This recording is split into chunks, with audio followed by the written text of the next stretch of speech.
They said they'd wait. That's what they told me. We'll just be right here in the car, Mom. Take your time with him. That's what my son said, Mark, with his hand on my shoulder and his eyes on his phone. Trish nodded, already half turned toward the air conditioning vent, like she couldn't wait to get back in the front seat. And Lily, their daughter, my granddaughter, barely looked up from her screen. She had earbuds in. I don't think she even heard where we were. It was a warm day in June, bright and too quiet, and we were parked just beyond the gate of Hillcrest Cemetery on the gravel shoulder. Harold had been dead 6 months. I still thought in plural sometimes. We should buy more milk, or we could use a new kettle. Then I'd remember it was just me now. So when they offered to drive me to visit his grave, I said yes. Of course I did. What else does a woman like me say when her son offers her a favor? You say thank you. You fold your sweater over your lap and smooth your blouse and try not to take up too much space in the back seat. We pulled in just before noon. I had brought the flowers myself. Hydrangeas, the kind Harold always said looked like old souls. I didn't trust them to remember. Mark had insisted on being there. Family support, he said. And I let myself believe it. Like a fool, he parked near the gate and said it was too tricky to drive through the narrow paths. I nodded. I'd been here often enough to know the way. Plot 7C. 3rd row past the mausoleum. We agreed I'd go alone. They would stay by the car. We'll wait right here, Trish said. Take your time. I remember the way she said that, sharp, like a woman giving permission to someone who didn't deserve it. So I walked. I held the bouquet in both hands. My hip ached, but not enough to slow me much. The sun was strong, but I liked the warmth on my back. Harold had hated June, said it smelled like end-of-school chaos. He was a history teacher for 35 years, believed in facts, believed in promises. I suppose I thought our son would have inherited at least that. It wasn't a long visit. I bent as best I could, tucked the flowers into the vase at the base of the stone, brushed away some bird droppings, and sat on the small bench we'd paid extra to install. It was one of those moments where you know you're talking to a stone, but your body still leans forward like there's breath on the other side. I told him I missed him. I told him the house was too quiet, that the faucet still dripped and no one had fixed it, that Lily barely spoke to me anymore, except to roll her eyes, that Mark had started handling my mail now, saying it was easier, that Trish had redecorated my kitchen without asking, called it a gift. Then I stood up. My knees wobbled, but I managed. I brushed off my skirt, turned around, and the car was gone. Just like that. No honk, no call, no one shouting, "We'll be back in a bit." Nothing. The gravel shoulder was empty. The air, still and hot. The same air I'd walked through minutes earlier, now thick with disbelief. I blinked. Waited. Thought perhaps they'd just circled the block or gone to get coffee. But 10 minutes passed. Then 15. Then 45. My purse was in the car. My wallet. My phone. My keys. They hadn't wanted me to carry too much.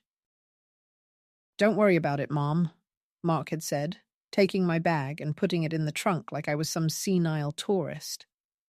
"You'll just be walking to the stone. You don't need all that." I didn't argue. Of course I didn't.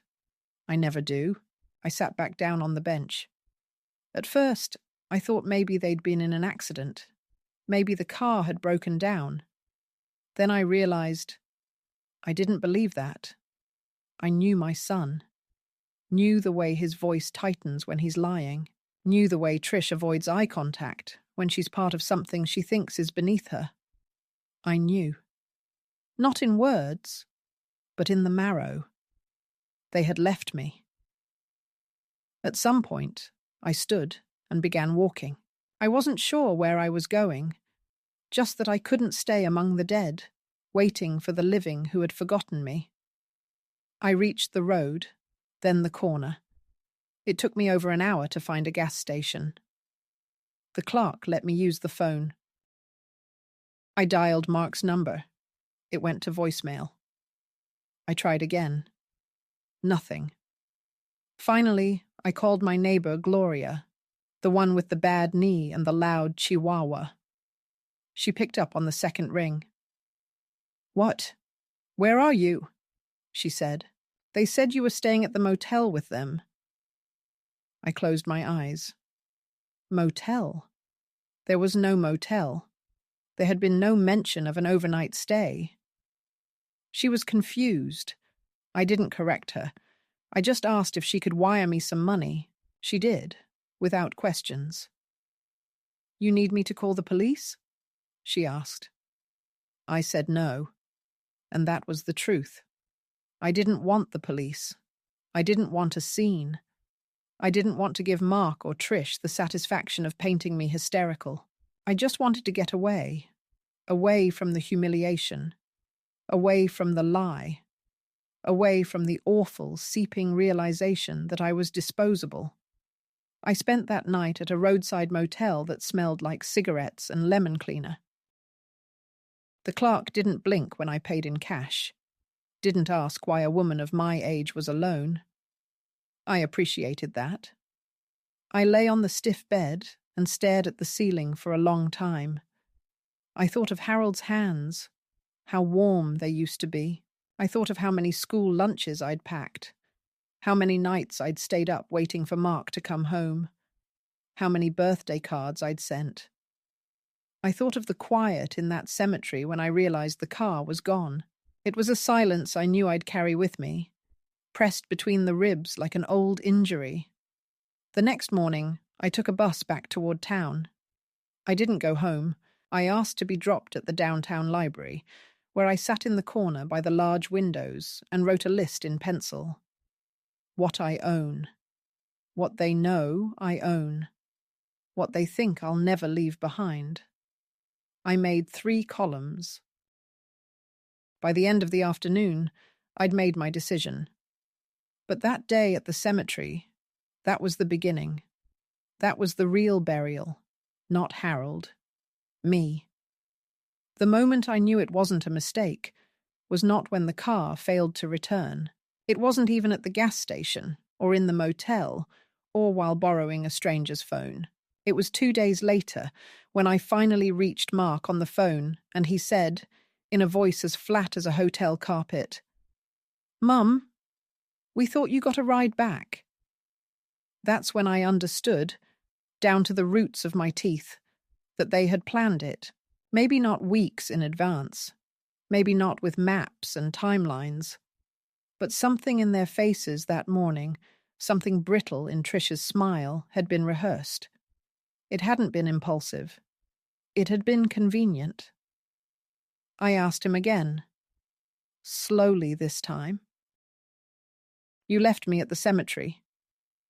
He sighed, long and loud, like I was the one making a scene. "Mum, we circled back. You weren't there." He said it like I was a sock lost in the dryer. Not a person. Not the woman who had stitched his Halloween costumes and stayed up nights spooning soup into him when he had chicken pox. "You didn't even try to find me," I said. That time he didn't respond at all. I could hear Trish in the background, telling Lily to turn the volume down. They were watching something. Life had moved on without me. He didn't ask where I'd spent the night. He didn't ask how I got home. Instead, he said, "Anyway, we're at the motel now. We've got dinner in a few, so can we talk later?" And then he hung up. That was the fracture, the break between the illusion I had lived under and the truth I now saw. It hadn't been forgetfulness. It hadn't been a mistake. It was an extraction, quiet, clean, cowardly. They had removed me from their plans like you might delete a calendar reminder. Unnecessary. I stared at the dead phone in my hand. The motel lobby was stuffy, the couch scratchy, the clerk behind the counter yawning into a paperback. I wanted to scream, but there was no one to hear it. Not really. And screaming was a young woman's language. I had other words now. Older ones. Heavier. When I returned to my apartment the next day, nothing had changed. The basil plant on the windowsill had wilted, the junk mail lay in a neat stack just inside the door, and the voicemail light blinked its quiet rhythm. 4 messages, all from Mark. I didn't listen. I deleted each one by one. I knew the tone. It would start concerned, then shift toward frustration, then condescension. Always the arc. Always the pattern. Like I was a misbehaving appliance, they weren't sure whether to repair or replace. On the kitchen table was a note in Trish's handwriting. We took the liberty of ordering your prescriptions online to save you the trip. They'll be delivered going forward. Less worry. Less worry.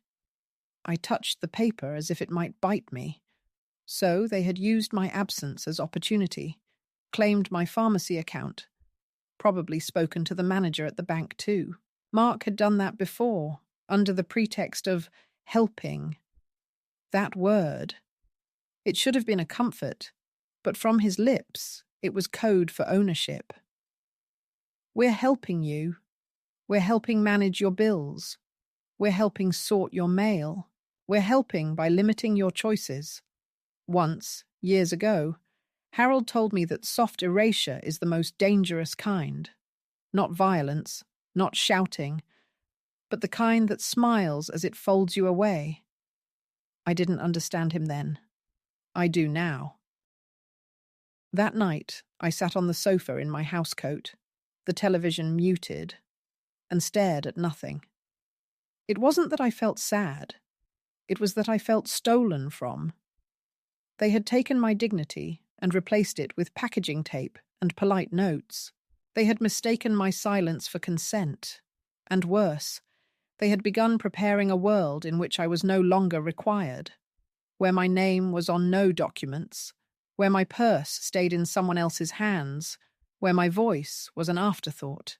I thought about the grave, about the way the sunlight had hit the granite, about how I had spoken to Harold, knowing full well he could not answer.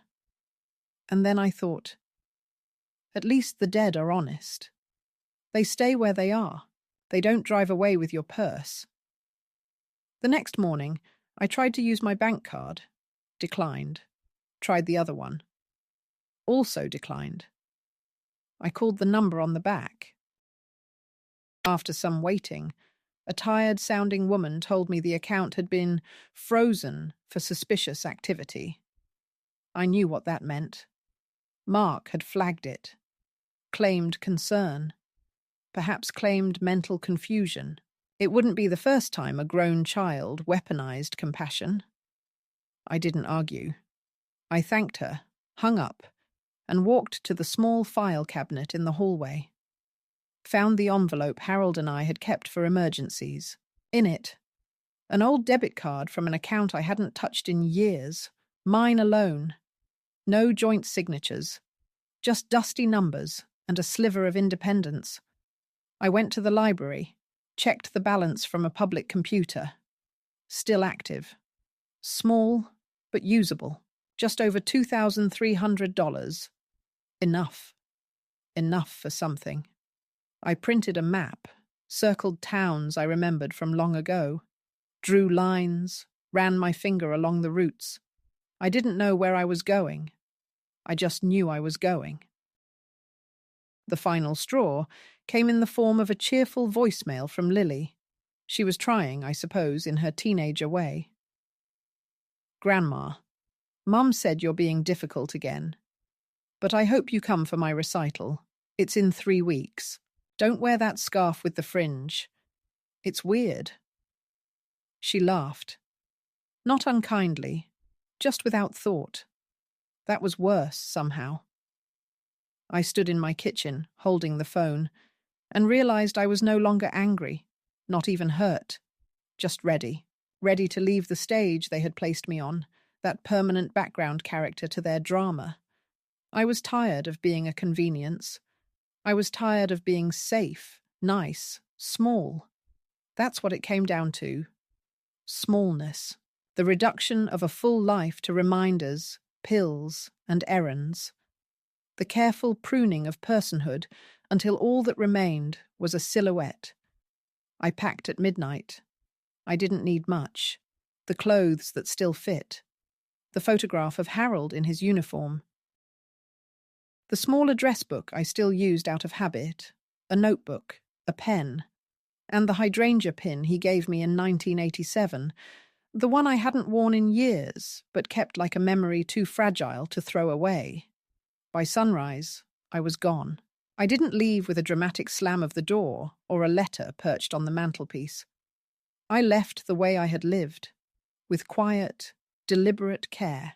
I took the 7:20 bus from the terminal near Main Street, sitting near the back where no one looked too closely, where the windows were grimy enough to blur the world outside. I wore the blue cardigan Harold once said made me look like someone who had something to say, and I carried only one small suitcase, the leather one with the brass clasp, cracked at the corner, the one Mark had called vintage in the sad way. That suitcase had been to France, to Wisconsin, to every summer lake rental we ever scraped together enough to afford. It held everything I needed now. 2 blouses, 1 skirt, 1 slacks, a nightgown, my photo of Harold, my prescription bottles, my notebook, and $364 in cash, divided into envelopes I'd labelled as now, maybe, and if it gets bad. The bus moved slow, town to town, a milk run. I didn't mind. Each stop was like a breath. I didn't look at my phone. I'd left it powered off in the bottom of my knitting basket, under the last project I'd started and never finished. It didn't feel like defiance.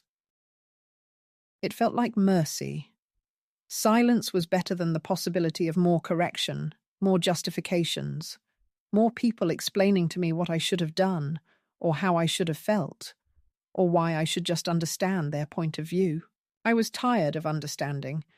I chose a town not because it had meaning, but because it didn't. It had a station with a bench and a public map. That was enough. I got off, stepped onto the platform, and stood there as the bus pulled away. It was strange, how little fear I felt. I should have been terrified. A woman my age, alone, no plan, no home, no backup. But all I felt was relief. That profound quiet that comes when you stop holding your breath after years of not knowing you'd been holding it. I walked 3 blocks before I saw a diner with a "Help Wanted" sign taped to the window. The kind written in block letters with a Sharpie. No frills, no branding. Just need. I stepped inside. The place smelled like burnt toast and margarine, the kind of smell that clings to your coat. I ordered a tea and asked, in a voice steadier than I expected, "You still hiring?" The girl behind the counter, no more than 19, blinked at me. "You want to work here?" she asked. "Yes." She called someone from the back, a woman with hair in a messy bun, and the voice of someone who'd lost her patience years ago and never found it again. "Name's Ruth," she said, wiping her hands on a dish towel. "You got experience?" I smiled. 50 years of marriage, 3 kids, 7,000 meals, and a backbone. She looked me over. "Trial shift tomorrow, 5 a.m. Don't be late." I wasn't. That night, I found a room for rent. It wasn't a place you'd see in a magazine. It was a converted sunroom behind a house with peeling paint and 2 lazy cats. The landlady's name was Greta. She wore orthopedic shoes and a sweatshirt that said, "I don't dial 911." She charged by the week, cash only, no questions asked. My kind of woman. She handed me a key that looked older than me and said, "The toilet clogs. Don't flush anything dramatic." I fell asleep that night on a twin mattress with a dip in the middle, under a quilt stitched with ducks. The ceiling creaked. The pipes moaned. I'd never felt safer. My first shift at the diner nearly broke me. My feet throbbed by 6. My back ached by 7. By 8, I was wondering if I'd made a terrible mistake. But Ruth didn't flinch. She barked orders and scowled at every mistake. But when she handed me a cup of black coffee at the end of my shift, she said, "Not bad. You lasted longer than the last 2 girls." That was all the approval I needed. I stayed. Morning shifts. 5 to noon. Paid in cash every Friday, in an envelope that smelled faintly of syrup and ink. I didn't need much. Just enough for rent and groceries, and the occasional used paperback from the shop down the street. I began walking. Every afternoon after my shift, I wandered the town, found the library, the pharmacy, a park with benches older than some of the children playing there. I didn't speak much. People didn't ask. That's what I liked best. No one tried to define me. I was just the lady who poured coffee, the woman in the navy coat, the one who brought her own lunch and always had exact change. On the 3rd Friday, I bought a notebook. Hardbound, blue, unlined. I wrote one sentence on the first page. "I am not gone." I wrote that not for Mark or Trish or Lily. I wrote it for myself. Proof. I was still here, still capable of being more than forgotten. Once, walking past a school, I saw a young boy in a red backpack trip and scrape his knee. His mother rushed to him, kissed his forehead, brushed off the gravel. He sobbed into her shoulder, and she didn't scold him, just held him. I stopped in my tracks. Not because it was rare, because it was once mine. I had been that shoulder, that comfort, that essential. And now, I was a person whose comfort had become an inconvenience. One morning, while refilling the sugar caddies, I heard the radio announce a heat advisory. The woman on the line said to check on the elderly. I laughed out loud. It startled Ruth. "Something funny?" she asked. I shook my head. Just realized I'm the demographic now. She looked at me for a long moment, then said, "You don't act like it." That was the first compliment I'd received in weeks. Life didn't get easier, but it got real. That mattered more. It wasn't a dramatic moment, not the kind with music or revelation, but something shifted one morning when I stood at the diner counter, counting out nickels from my apron pocket to make exact change for a man who didn't thank me. He just took his coffee and muttered something that might have been, "Uh-huh." And I stood there, staring at the coins still warm from my palm, and realized that I felt something I hadn't felt in years. Entire. Not useful, not appreciated, not admired, just whole. Not for what I gave or how I was needed, but because I existed fully in my own motion. I walked home slower that day, not from exhaustion, but because I could. The streets didn't blur past me like they used to when I was always late for someone else's needs. I passed a bookstore I hadn't noticed before, tucked between a barber and a thrift shop. I stepped in. No one greeted me, which I liked. The air smelled of dust and coffee, and a fan spun lazily overhead. I wandered the aisles without urgency, trailing my fingers across the spines. In the poetry section, I found a thin volume with a broken spine and a dedication scrawled in blue ink. To Marcy, for all the times I forgot to say it. I didn't know what had been forgotten or who Marcy was. but it made me press the book to my chest. I paid cash and tucked it into my coat. Back at my room, I sat at the little folding table by the window and opened to a random page. The poem was about nothing in particular.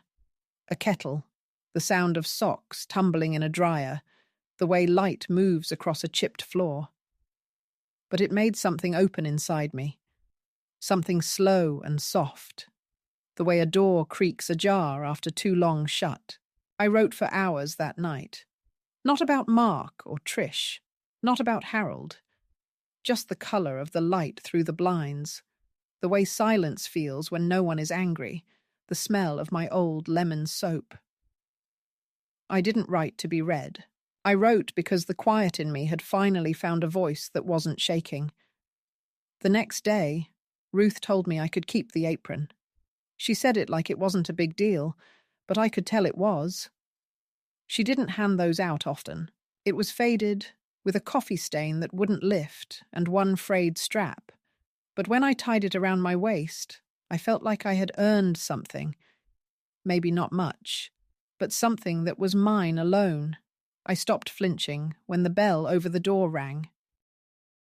I stopped bracing for the worst when someone said my name. Greta started leaving a thermos of tea outside my door in the evenings. She didn't explain. I didn't thank her. We understood each other. I bought myself a scarf, nothing special, just a warm wool one in a shade of red that reminded me of cherries. I wore it to work, even when Ruth said it was too hot. It wasn't about warmth. It was about choosing something for no one but myself, about looking in the mirror and seeing colour where there had once been only beige. At the bank, I opened a new account, just my name. I transferred what I could from the emergency envelope, handed over my ID, and signed the papers with a hand that barely trembled. The woman behind the desk called me Mrs. Harlow and didn't ask if I needed help understanding the forms. I almost cried. I started leaving notes for myself. Not reminders, but affirmations. You are not gone. You are not invisible. They don't get to define you. I taped one behind the bathroom mirror, another in my recipe book. I wasn't pretending. I was repairing, stitch by stitch. One Sunday, I wandered into a community market. It wasn't planned. I'd seen the flyer on a lamppost. Fresh eggs, crafts, local honey. I didn't expect anything, but there was a man selling hand-thrown mugs, each one slightly misshapen, like they'd forgotten what perfection was supposed to be. I picked up a navy one with a crooked handle. The glaze had cracked in a way that made it shimmer. That one's a little off, he said. That's why I like it, I replied.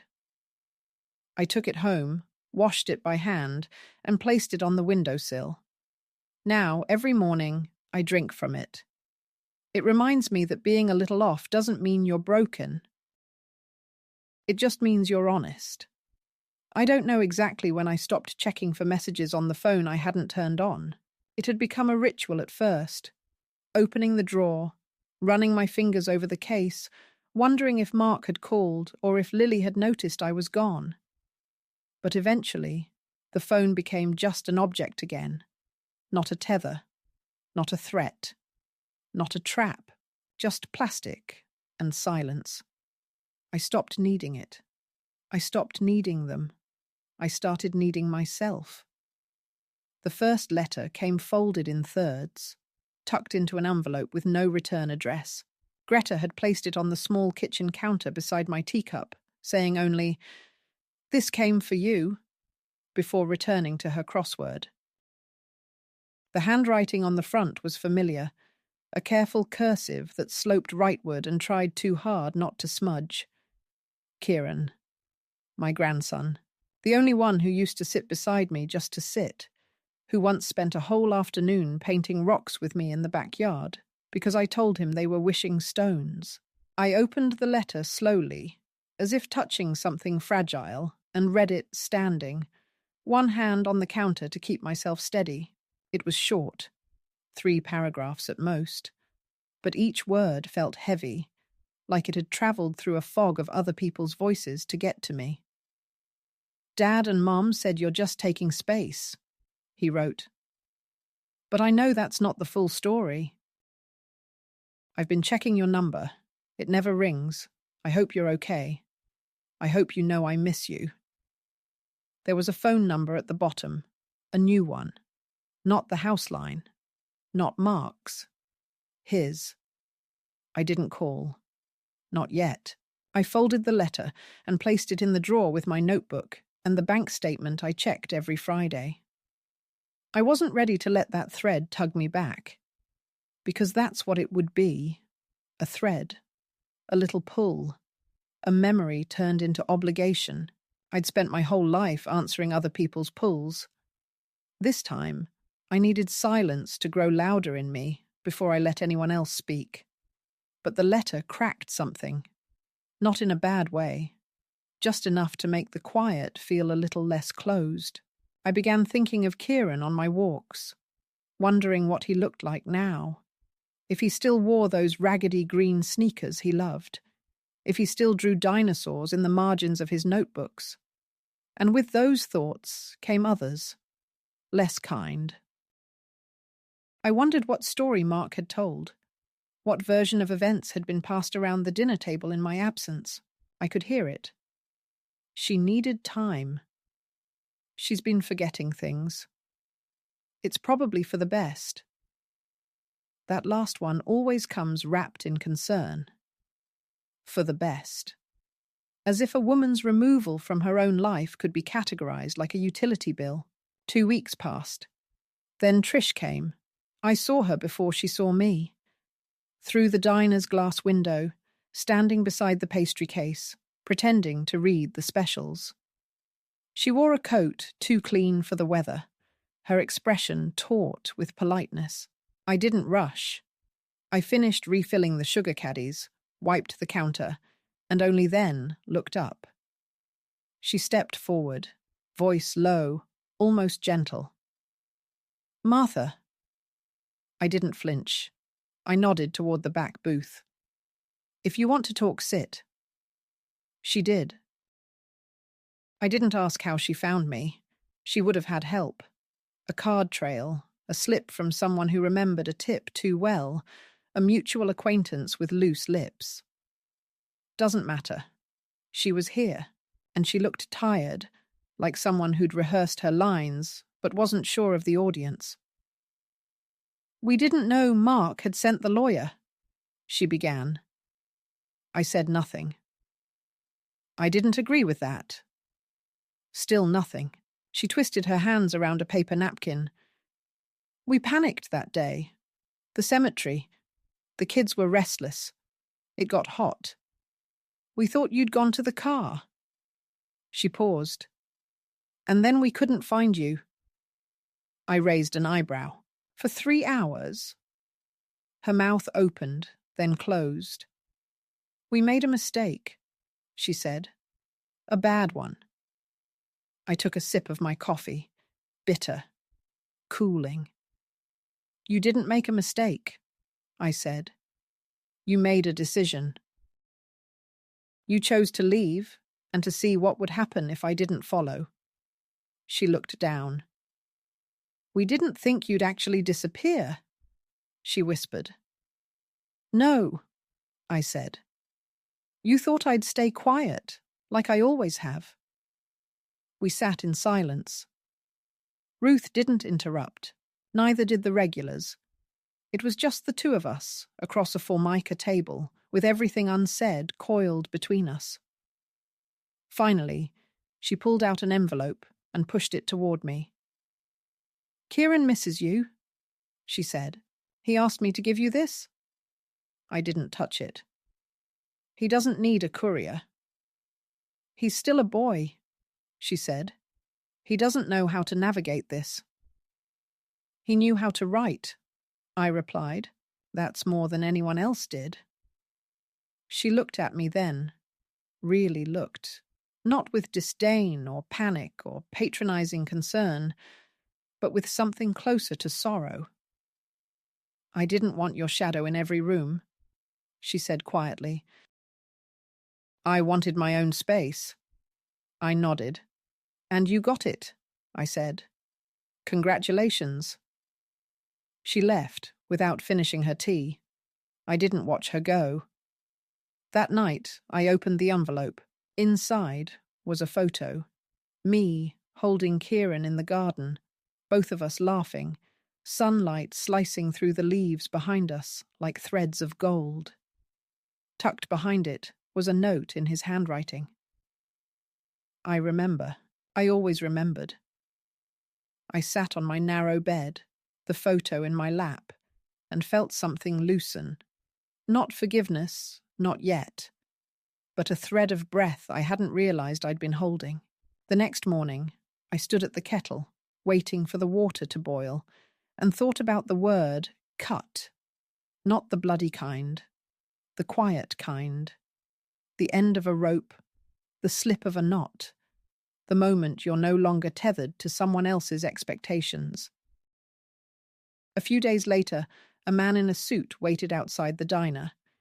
He stepped in after my shift and introduced himself as Derek Sorensen. "Legal counsel on behalf of the Harlow family," he said. I almost laughed. "I'm not a trust," I said. "You don't need to manage me."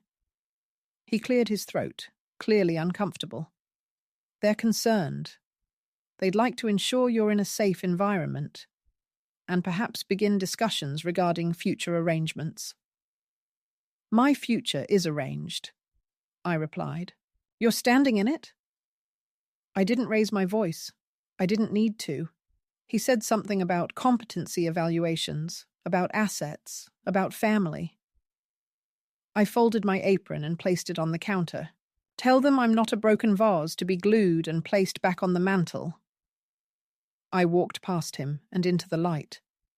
My hands didn't shake. Not once. That evening, I wrote 2 letters. One to Lisa, 3 sentences long. "I know what you did. I know what you didn't say. I'm not angry. I'm not coming back. Take care of your own life now."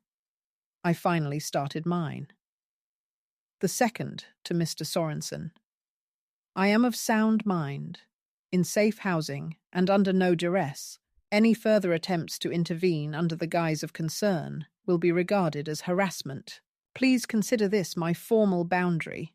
I mailed both in the morning, each with a bird stamp, because I liked the idea of a finch flying my refusal straight into their curated lives. A week later, a newspaper clipping appeared in Greta's mailbox. No return address. But the headline read, "Missing Matriarch. Family speaks out." There was a photo of me, younger, holding a pie. The article quoted Mark. "We just want her home," he said.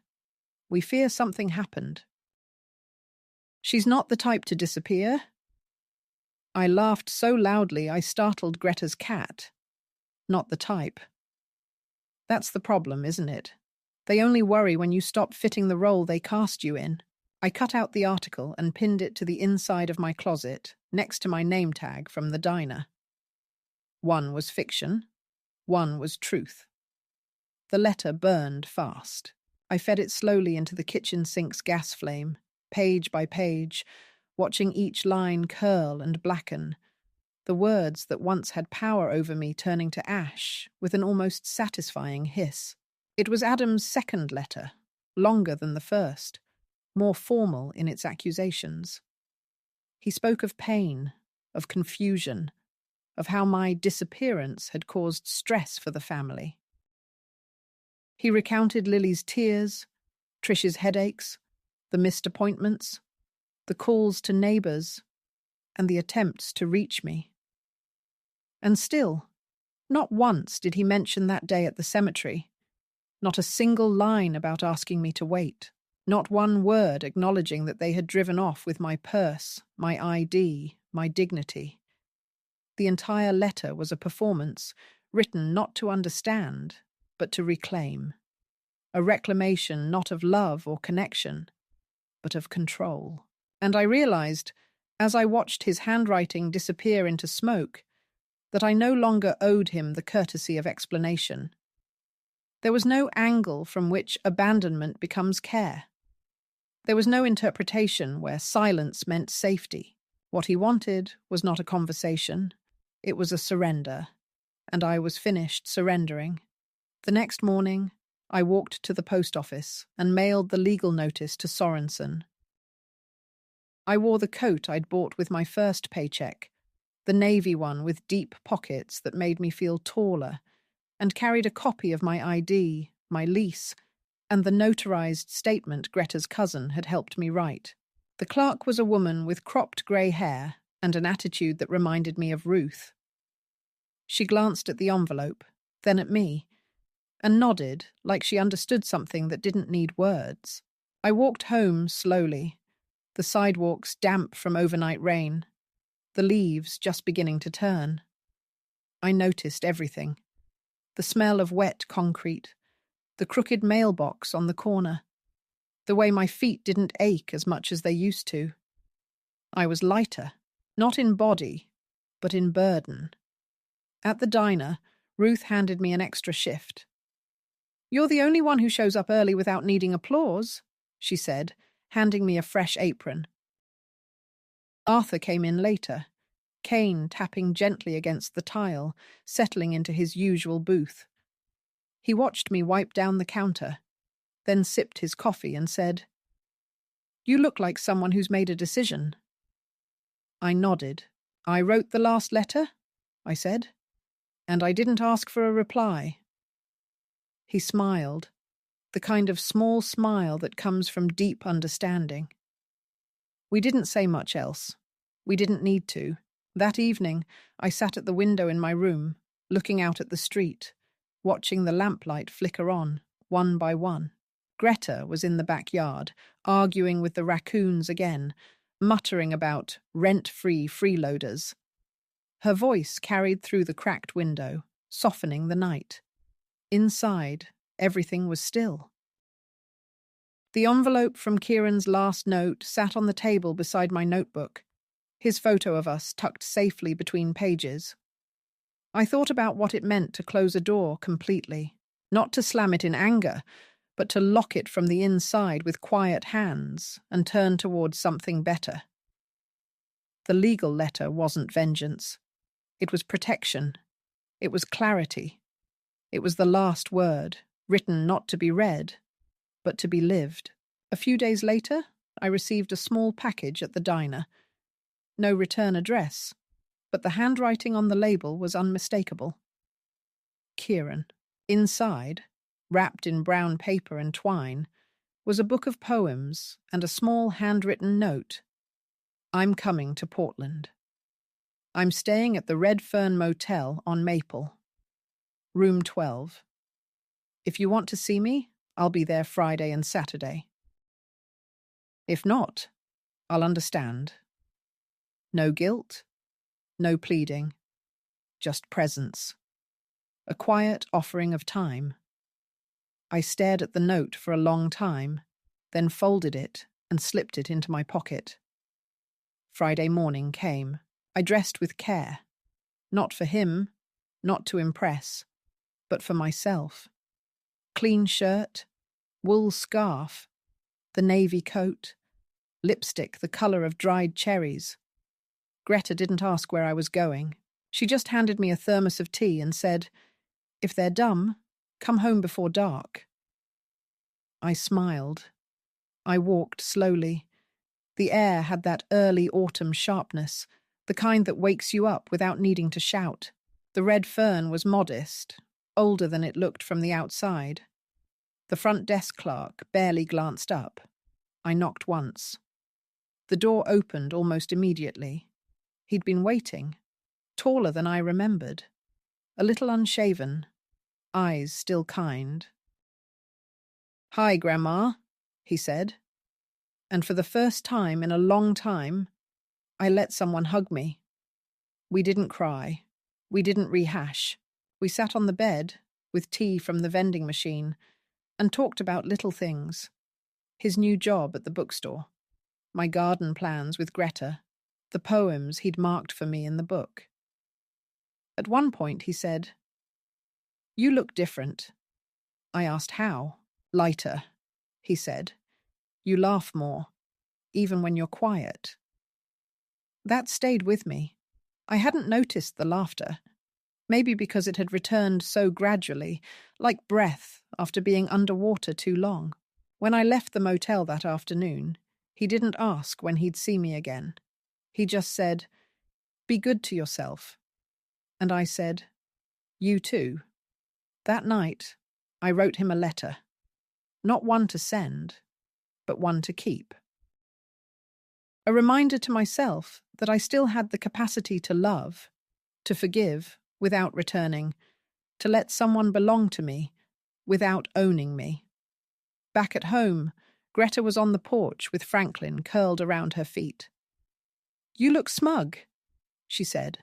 "New lipstick." I sat beside her and said, "New piece." She snorted. Same thing. I knew then that nothing else needed to be said. No more calls, no more meetings. The letters were written. The lawyer dismissed. The last conversation had passed like a tide pulling back from the shore. What remained was mine. Quiet, firm, unyielding.